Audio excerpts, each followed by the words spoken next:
ماست با مردمی همین دیها ما در همین جا امروز شاشلیک پخته نشسته و گفتگوی خود را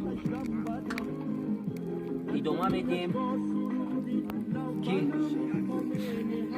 درختان را آرش دادن، جوبارها را رهاشان را رها کردن که آب بیاید به دیها. شیسته با همراه همین دیها اکای بابا قول، ایدریس، اکای بابا قول، یوسف، زوربک، محمد جان ماست در همین دیهای زردالوغ زندگی میکنم. ما هم صحبت شده مسئولیتی ندارم که در اینجا تاجیکستان جان وطنم، جان وطنم، جان وطنم، تاجیکستان جان وطنم، جان وطنم، جان وطنم.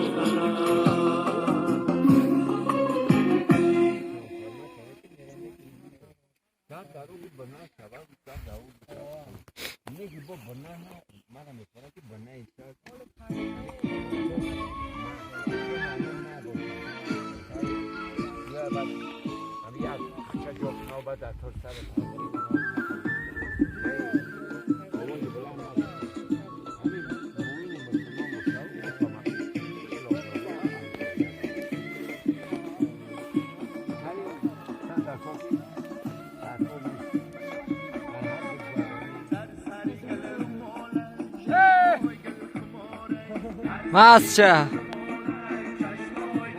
بچه ماسچه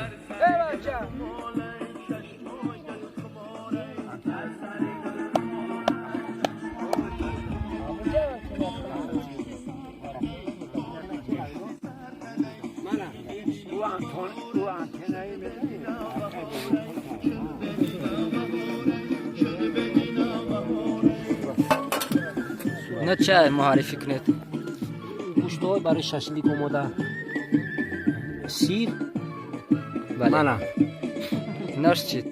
کاکوتی؟ این پودینه. کاکوتی است، پودینه. مانا پودینه. تو حتی در اینجا مانا این پسر بچه ها با اینجا آمده چاقوره را بینید. این هم در سیخ کشیده شاشلیک کرده ما کباب استعمال میکنیم.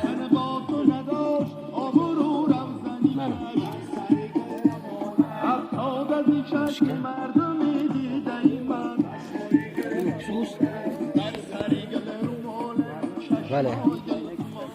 ایناش چی؟ ایناش چی؟